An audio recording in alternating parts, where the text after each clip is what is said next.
If YouTube had to recommend one real estate agent to a prospective serious buyer or seller in your market, would it represent you? Because that's what's at stake in 2026. Not views, not going viral, not vanity metrics. I built my business on YouTube SEO, but now that AI has blown up and is everywhere, I keep getting questions like, is YouTube SEO dead? Is AI the way of the future? And do I have to start optimizing all of my videos to rank in AI instead? Is YouTube search even important anymore? And my answer is yes. And here's why. Search equals intent. Someone searching for the answer to a question is much more motivated than somebody who clicked on a video because they were just mindlessly scrolling on TikTok and they wanted to be entertained. Viewers who search and then watch the video convert at a much, much higher rate. So we want people to have the intent to buy or sell property. So let's clear the air. Search is not dead. AI has not replaced search. AI is using search to find the answers to the questions. So today, let's cover what doesn't work anymore, outdated strategies you can disregard, what's working right now in 2026, and strategies that you can use to help your videos rank in search. Your videos need to tell YouTube 3 different things. Number 1, what is the video about? Number 2, who is the video for? And number 3, who is the most likely person not only to click and watch, but to like the video and enjoy the video and stick around on the platform for as long as possible. And how do we do that? With keywords. Keywords do the heavy lifting. So what exactly is a keyword? It is the phrase that they type into the search bar. It's not a single word. It's not hashtag downsizing. It is a phrase. It could be an entire sentence. The longer the phrase, the more likely it is a long tail keyword. And that's what we want to use as much as possible. So how do we use the keyword? We use it in the title and we use it in the words that we say in the video itself. We want to tell YouTube not only what is this video about and who is it for, we also want to tell the viewer, this is what the video is, and this is why you want to watch it. This is why it's relevant for you. Now, keywords are your foot in the door, but keywords can't do everything for you. You can't have a terrible video and expect to rank at the top of the search results. So if you use a keyword that people are searching for, and we'll talk more about that in a minute, and it shows up in the search results, and they click and they watch it for a long time, YouTube and Google will keep recommending your video over and over and over again because you got the click and you kept them watching. But if they click on the video and after 10 seconds they go, this isn't very good, and they leave, you're not going to continue to rank at the top of the search results page. You're going to go down and down and down and down and down because the keyword did the heavy lifting, but your video was not compelling enough to keep them watching. The best keyword in the world cannot overcome a boring video. You've got to make videos that are interesting, not highly produced. You can film it on your phone. You can film it on your webcam. It doesn't have to be anything fancy with multiple camera angles, but it has to be valuable enough that when people click, they watch at least half of the video before they go watch something else. Let's talk about what is outdated and is no longer required. Back in the day, I used to put keyword number 1, and then the 2 railroad tracks, and then keyword number 2, and essentially have 2 keywords in the title side by side. Here's a good example. It was something like 5 affordable towns in Savannah, and then the little railroad tracks, living in Savannah, Georgia. It was just 2 keywords side by side. And back in the day, that worked fine for helping you rank. Nowadays, we need our titles to be a lot more exciting than that. So it can't just be the keyword or multiple keywords mashed together. We have to actually have a decent title as well that makes them want to click on it and find out more. You also don't have to use the full keyword in the exact order. So if the keyword is affordable towns in Savannah, Georgia, I can rearrange those words in the title. As long as all the words are still there, Google and YouTube understand that that's the keyword I'm trying to rank for. It's pretty amazing that it is intelligent enough to know what it is that I'm trying to say. So if the keyword is phrased kind of awkwardly and you can't seem to come up with a good title, you could try rearranging those words in a way that sounds much more natural, and YouTube will still understand the keyword that you're trying to rank for. So here is what is working in 2026. Number one, you come up with a general topic by brainstorming. What is one problem that I can solve for one specific person? We're not going to talk about everything. We're not going to talk to buyers and sellers and investors on the same video. We're going to think, what is one problem that I can solve? So for example, I live in New Jersey. I've lived in my house for many, many, many years. I am over this ridiculous blizzard fest all winter long. I'm going to retire. I'm going to move to Florida. I want to sell this house. However, I am totally overwhelmed. I have accumulated so much stuff in the 20 plus years that I've lived in this house. I don't even know where to begin. I'm completely overwhelmed because this seems like such a massive project. Where do I even begin?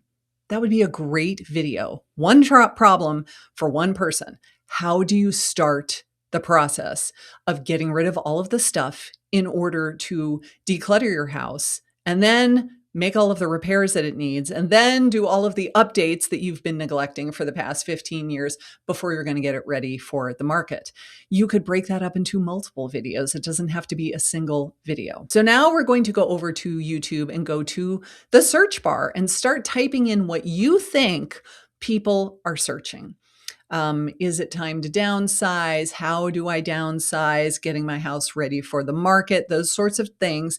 And everything that shows up in that little drop-down list are things that people have actively searched for in YouTube and Google.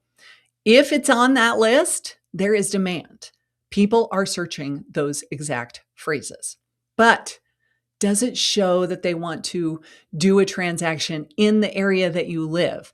I always recommend that we do more long tail keywords. So rather than how do you put your house on the market, it's how do you sell a house in New Jersey? How do you sell a house in Montclair, New Jersey? We're trying to use our local area whenever possible as part of that keyword, because I don't want people in Boise, Idaho watching my videos and saying, that was great, thank you, because they're not going to list their house with me. I want people in the area where I live to see these videos.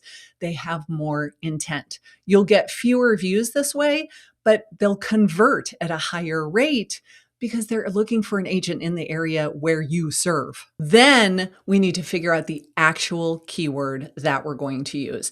I always recommend that you spring for some software that is keyword research software. No, it's not going to be free. My favorite is Keywords Everywhere. It's something like $7 a month. It's very, very affordable. And it's going to tell you how many people per month are searching that phrase and how competitive is it. If it has a competition score of 89, you will never show up on the first page of search results. It's too competitive. We want to find something that's the sweet spot between enough people are searching for this phrase and very low competition so that I actually have a chance of showing up on page one of the search results. So remember that broad appeal might get you more views, but hyper local keywords will get you more likely to turn into clients, not just views, leads, and potential clients. And this goes for not only YouTube, but Google as well, since Google owns YouTube. But now in the age of AI, you know that the very first thing that pops up in the Google search results is called AI overview. And so can we get our stuff to rank in that little section as well? Why, yes, we can. And we're going to talk about strategies later in this video for how exactly we can do that. But don't worry if you're not showing up in the AI overview yet, because honestly, when I do a Google search as a consumer, sometimes what shows up in the little preview of the AI overview is so vague and generic that I just skip it. And I go down farther on the page. And if there's a YouTube video right there answering the question that I just typed into the search bar, I'm going to click on that rather than the AI overview. So don't stress too much if you're not showing up in the AI overview yet. The strategy for doing that, though, is that we need to answer very specific questions.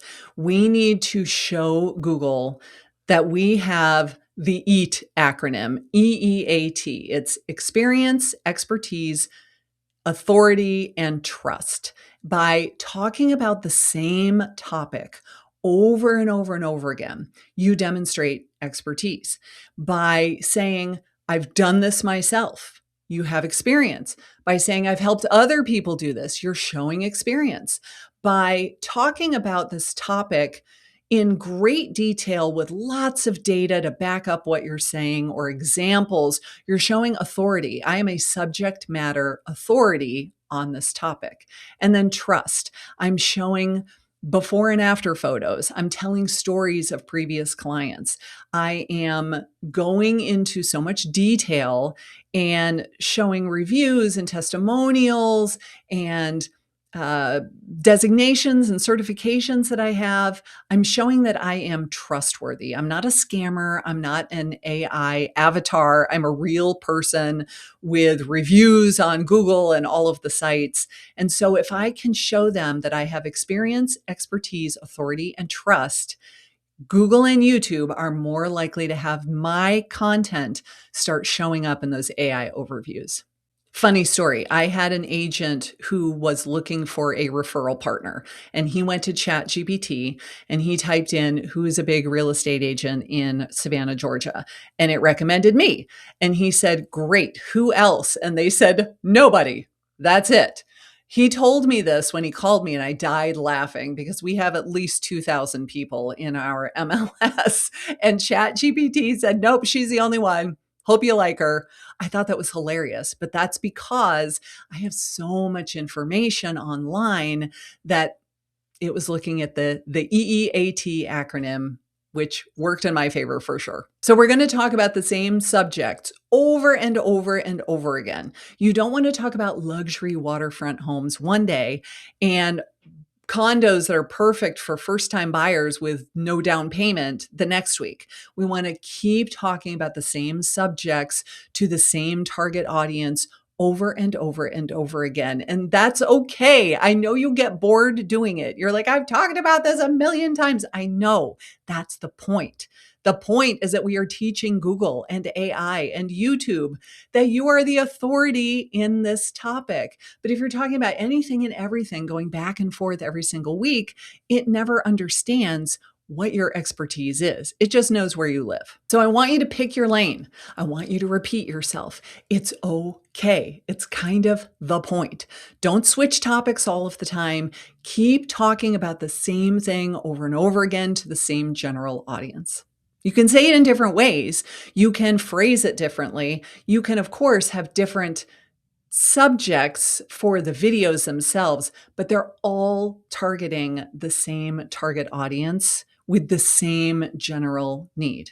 If you're going after sellers, I'm looking for sellers who want to sell in blah, blah, blah area for this reason. Talk about it until you're blue in the face. This is how you build authority and trust.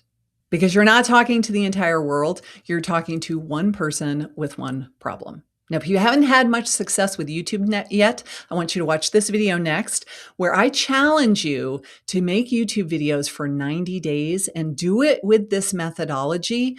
And I think you'll be amazed at the difference you will see in only 90 days. So are you up for the challenge? Watch that one next.